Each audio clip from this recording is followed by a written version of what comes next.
Hello and welcome back to Leader Up, a podcast of Army Management Staff College. Leader Up is a professional conversation where we discuss a broad range of leadership and leader development topics with an emphasis on the Army civilian professional. I'm your host, David Howey. On today's episode of Leader Up, we have a very special guest. We have Ms. Diane Randon. She is a member of the Senior Executive Service, and she is the Assistant Deputy Chief of Staff for the Army G2. And we're going to talk today on Leader Up to Mrs. Randon about some leadership and leader development topics, and also the SES and how she became a member of the SES. And so, Ms. Diane Randon, thank you so much for joining us today on Leader Up. Well, thank you for having me. Leadership is one of my favorite topics of all time, so I'm looking forward to the conversation. All right. Well, thank you on behalf of our Leader Up audience. Thank you for your time. And I would just like to start off with your background, how you got to where you are now in your career. Sure, I'd be happy to address that. I just celebrated my 37th year in federal service, and it started with a great opportunity when I was in college to take on the necessary work that we still need today from high school and college students working as a summer hire and then a winter hire during my college breaks. And that led to an interest in a full-time permanent role. So 37 years ago, I actually started at the Environmental Protection Agency in my first professional career assignment, which was a little short-lived. I was following my husband at the time overseas, and like many military spouses, I became a secretary and administrative assistant and a whole bunch of other things until I landed into a comptroller office, which really gave me my entry into a career in the comptroller area. And then a lot of opportunities and great mentoring. I then have had successive opportunities in installation management, manpower and reserve affairs, and now in military intelligence. And so I've had that entire time with the Army, save for about 1 year at Environmental Protection Agency and about 4 years at the DODIG. And you're currently in the Army G2. And what can you tell our audience about the types of job that you have and what kind of things are on your plate currently? Well, I am in the Army G2, and for the Army staff, the structure, we have senior executives who serve as deputies to our 3-star principal officials. And so I serve as the civilian deputy to our current Army G2. And in my role as a deputy, I perform many functions. My primary one is to fully support the G2's mission, my principals' priorities, and inside of the Army, the intelligence civilian professionals have our own appointment authority and our own policy. So I have the privilege of also being the senior intelligence civilian with the responsibility to oversight the policy for those intelligence civilian professionals. And you said in the introduction, you said that you enjoy talking about leadership, and leadership is one of the things that we like to talk about on Leader Up. And so I want to go back to about 3 years ago in 2019 when the newest at that time version of ADP 622 came out. The Civilian Corps Creed was changed, and it was changed to add that word leadership into the creed for Army civilians. And so I would just like to talk to you about uh, your role in that. What does that mean that leadership was added to the creed, and why was it important that leadership was added to that Civilian Corps Creed? Sure. I really enjoy talking about that. And as leadership goes, I remind myself every single day, I often don't have the right ideas or great ideas, but I want to ensure those great ideas that I do hear, whatever I can do to influence moving those forward, I want to contribute. And so that's the opportunity I had back in the 2018 timeframe. I think it really started. I was serving in a detail position in the Secretariat, the Assistant Secretary of the Army for Manpower Reserve Affairs, and I had another executive teammate who was really very vocal in many forums, and came to me asking if I could uh, work getting leadership into the Army Civilian Creed. And in the MNRA, we are the proponent on the Secretariat to do things like that. And that was an idea that I thought was a great idea. And so I was able to get the team, and it was an easy ask because there was a lot of support for it by the Army senior leaders as well. So we teed up a modification to the Army Civilian Creed, and back in 2019, when we got that change made, that creed was about 13 years old. And the Secretary of the Army and the Chief of Staff of the Army at the time signed a memo out to all Army announcing that leadership would be a part of the Army Civilian Corps Creed. And it was in recognition of the ever increasing and more prominent role that civilians play, for the Army team in countless leadership roles.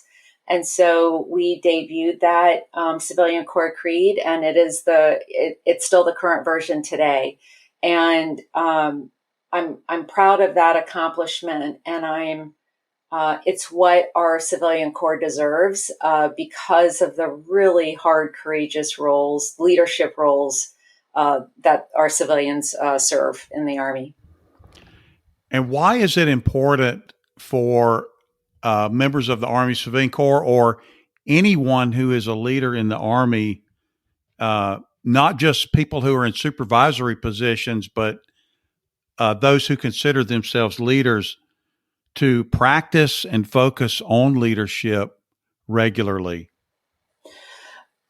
Well, I first and foremost do believe, and I often tell our civilian and military population that while we might not be appointed into a formal supervisory role with management responsibilities over individuals, that we all have a responsibility and can serve in leadership roles. And sometimes the hardest leadership to exercise is influential leadership, because you don't have direct authority over others to tell them exactly what to do. And so there's a real art and science to leadership, I believe. And as we learn leadership, whether it's leadership of ourselves, leadership of others, or leadership strategically over an organization, there are many skills and behaviors we learn. And, like anything else that is learned, we have to practice it. And I really embrace being able to share with my team and my peers and brown bags about how we can do that, because with practice comes an ability to hone our leadership skills and improve what we do, and ultimately that should be something that we embrace in our roles as leaders. Okay, I would like to change gears a little bit, ma'am, and talk about something that when we were preparing for this podcast, you told me that you uh, are a certified coach. And I would just like to hear a little bit about how you became a certified coach, maybe how others could follow that same path, and how you have used coaching as a leader in the Army Civilian Corps. Well, I had the opportunity, and this was back in the 2015 timeframe. Uh, the senior executive who actually was the leader over our civilian senior leader management office, who is, our managing office for all civilian executives, she was trying to pilot a group of folks to go through the George Mason certificate program, and I got to be one of the first small group of senior executives who went through that certificate program, and it was really planting the seed corn, for civilians to have an opportunity to go through a credentialing program. And this one happened to be at George Mason, and it was a program for becoming a credentialed executive leadership coach. And we were then at the end of that credentialing program, we then had an opportunity to be inserted into the Army as internal coaches, so that we could, and back then, the idea was to be able to provide coaching to other senior executives and some of our high performing talent at the 14 and 15 grades.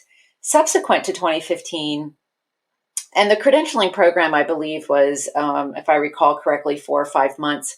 And there were other cohorts that went through that certificate program. And I think it's restructured since then. But in any case, we did develop a pretty good cadre of internal executive coaches. As coaching has evolved, and as Army has embraced more and more the power of coaching, we've also inserted it into some of our assessment programs for battalion and brigade commanders and command sergeant majors.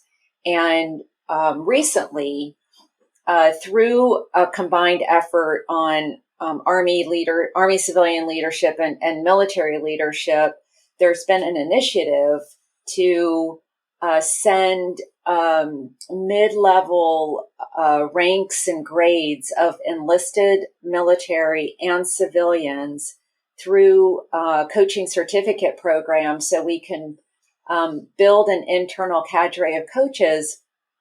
And I contend, more importantly, that the skills and behaviors that we learn in order to be a coach serve us well in growing as leaders of self. So there was probably one of the most powerful leadership lessons I had was actually learning how to coach. So I'm really excited about what's on the horizon for the Army team. I've been able to contribute to assisting in developing this program, advising, serving on panels to review applications and going through the board process. And we're receiving many applications. And so the word's getting out. I think as people get coached, they understand the power of it.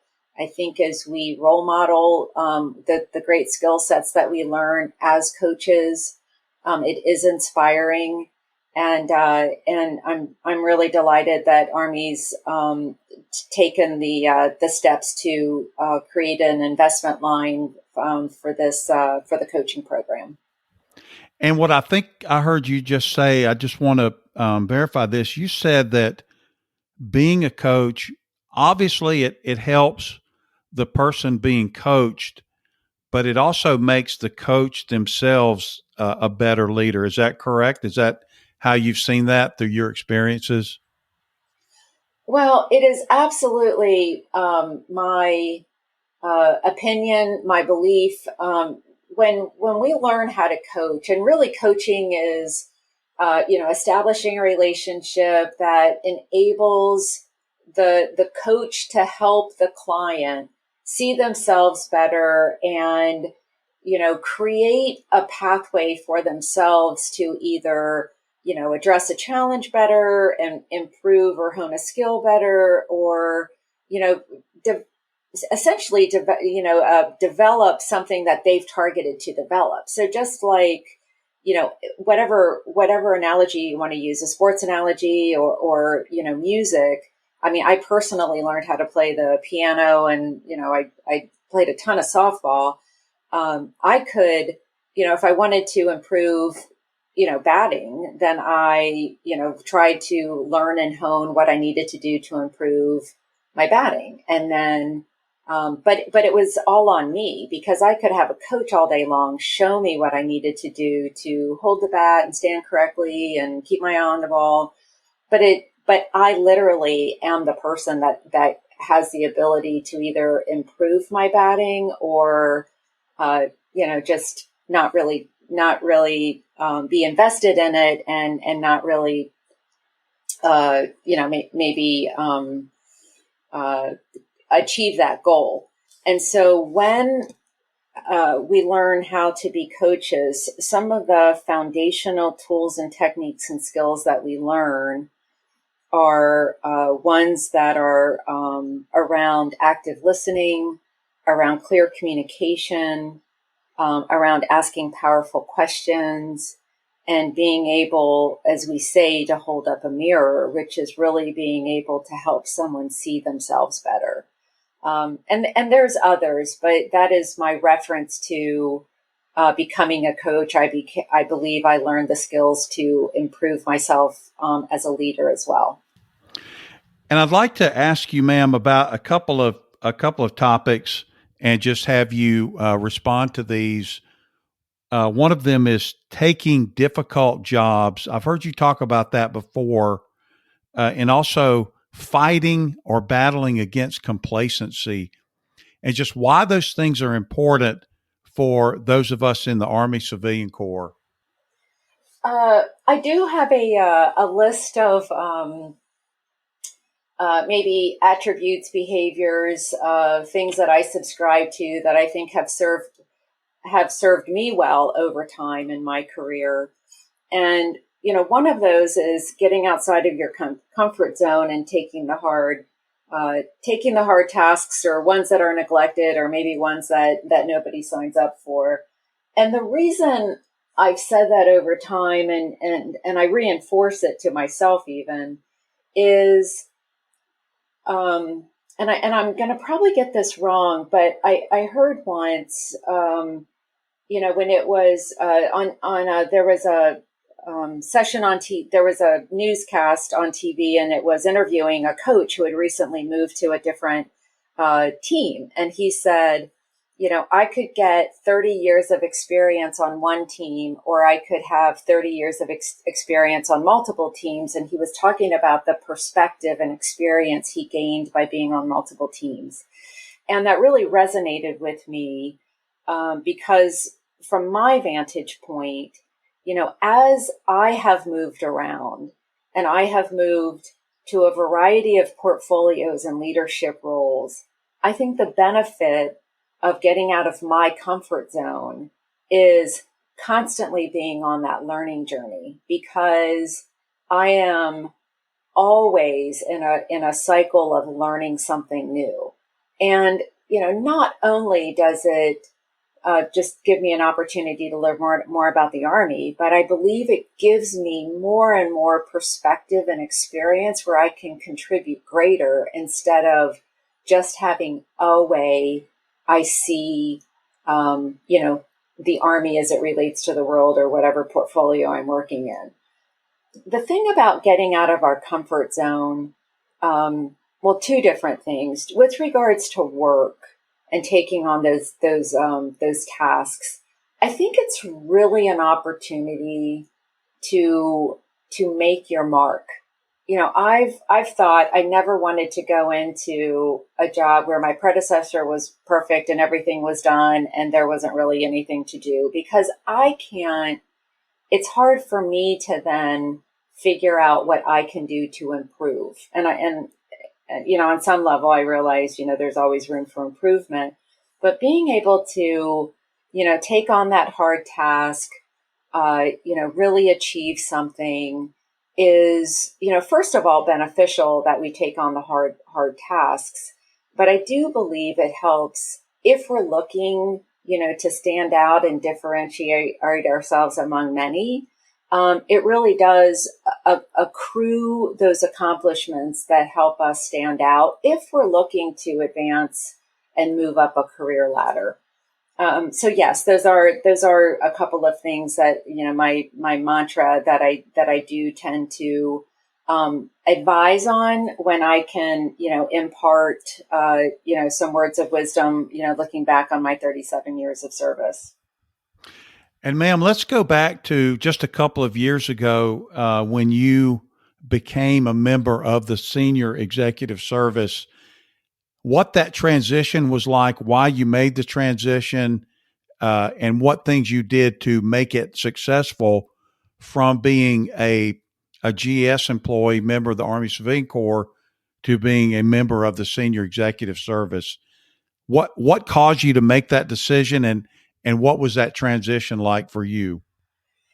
So back in the 2004 timeframe, I was on the Army team, and one of my former executive SES leaders had moved over to DODIG, and I was asked to apply for a vacancy that they had actually had a hard time filling, and I think they were trying to broaden the slate and try to develop some more competition for the position. And that's when I got my GS-15 as a comptroller. And I was serving over there for about 4 years. And then I got a call from a former supervisor who was a senior executive who was trying to restructure a position. And they were also interested in developing a robust, diverse, competitive slate. And they had asked me to throw my hat in the ring. And that was for a senior executive position.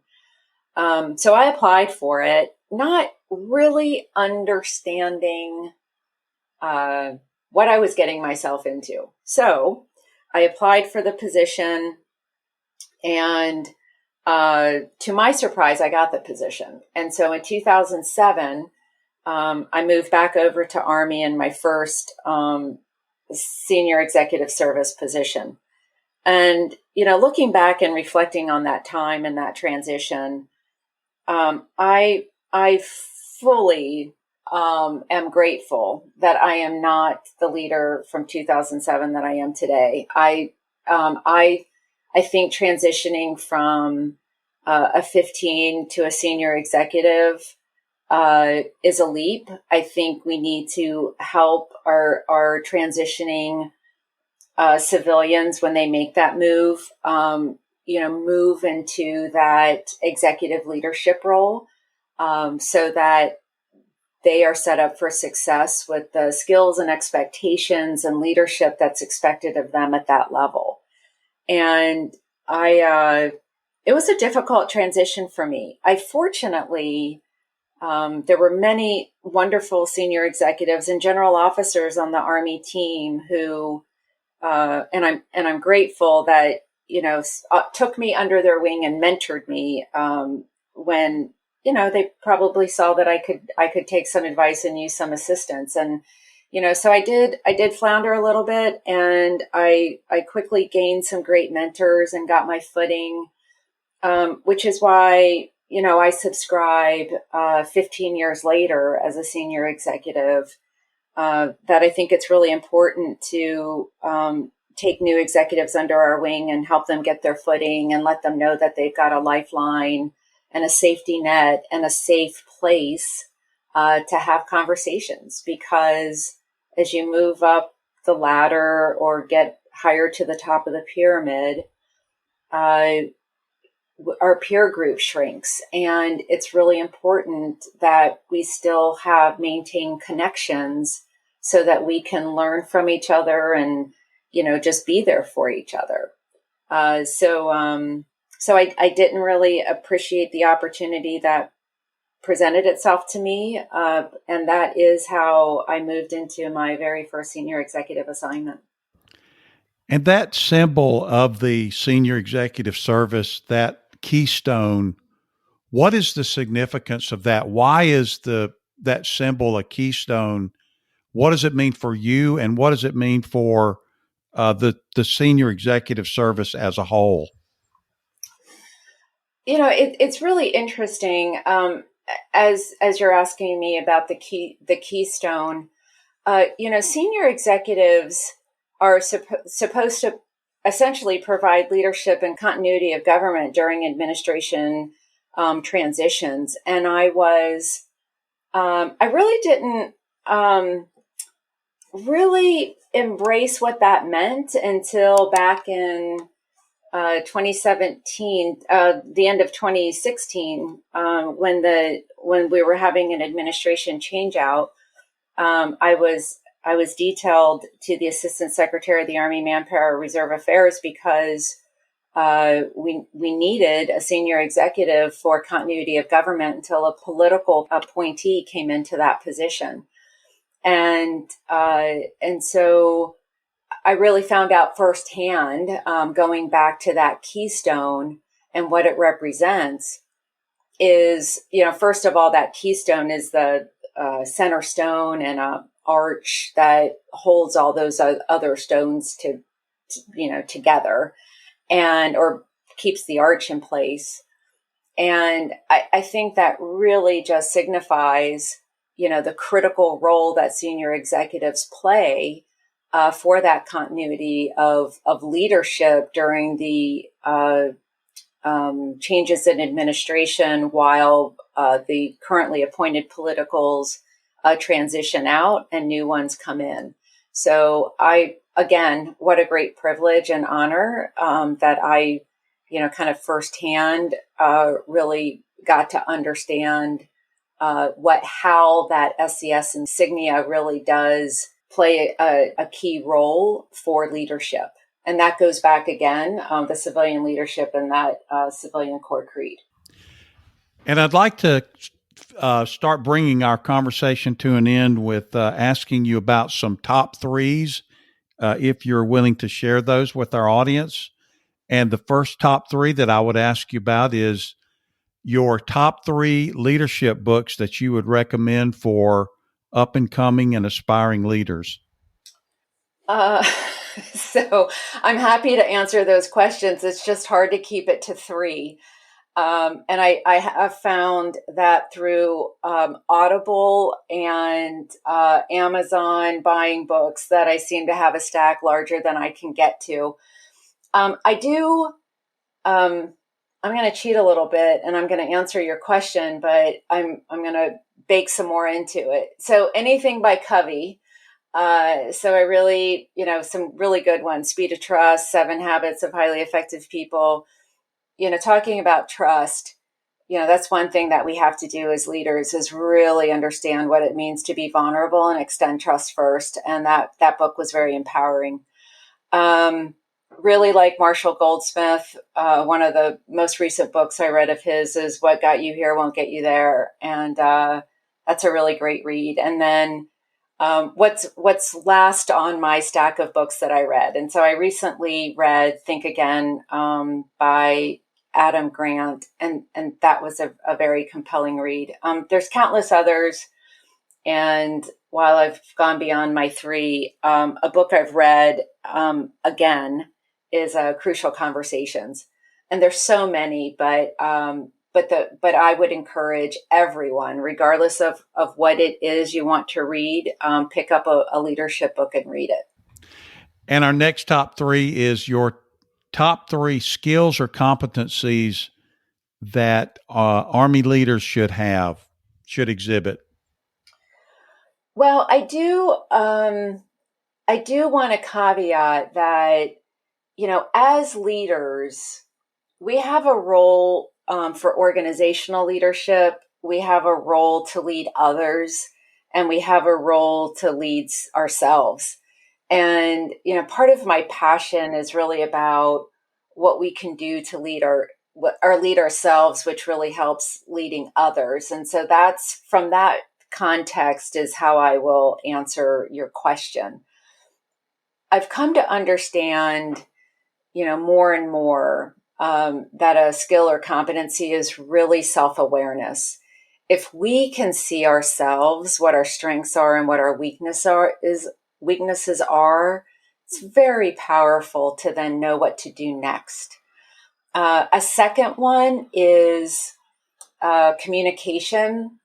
And communication is both listening intently and actively, and also speaking with deliberate, thoughtful precision, so that we don't have these unintended, that's not what I meant to say, opportunities. And then probably a third one is,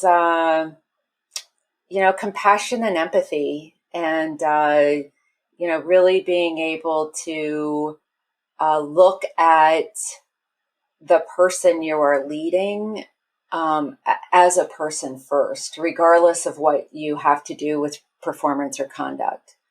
So those would be three of many. Okay, and our final top three is your top three leadership lessons learned. So I have many lessons, and I've tried to learn them. And one of the things about consistently showing up for your workforce and being available to them is some of the best lessons I've learned are from the people I lead. Because I try to create an environment where they can come in and give me feedback as well. And I'm very grateful that I've had those relationships. If I were to come up with three, I think it's really important when we talk about the customer, and it could be your employee, however you want to perceive a customer. We often talk about the golden rule of treating others the way you would want to be treated. I think it's far more powerful to think about the customer regarding how they would want to be treated, because then you're not putting yourself in the aperture, you're putting them. And to really know how they want to be treated, you have to know them. And so that's always a good reminder for me. Another one is, what you do when no one's looking really matters. Going back to my transition as a senior executive, how I hopped out of Army and then hopped back in, I believe was really my accrued accomplishments and behaviors and conduct that really gave me the opportunities that I never saw coming. And so, keeping your head down and, doing what's right is important to me. And then probably my third one is, when we receive feedback about ourselves, about anything else, instead of being defensive, sometimes the best thing that we can do is just say thank you, and let, silence kind of hold the, hold that moment, because we don't always have to have something in response right away. So those are three lessons that learned that come to mind. Well, thank you for all of those top threes, Ms. Diane Randon, and thank you so much for your time, and thank you for being with us on Leader Up. Thank you very much. I appreciate the opportunity to speak on leadership. And so, Leader Up audience, what did you hear from Ms. Randon? What resonates with you? What kind of leadership things did she talk about? Are you willing to get out of your comfort zone and fight against complacency? Thank you for joining us, and be sure to join us again for another edition of Leader Up. As always, if you have any questions or feedback or would like to learn more about our podcast, please check the description for our email and for our website. Thanks for listening.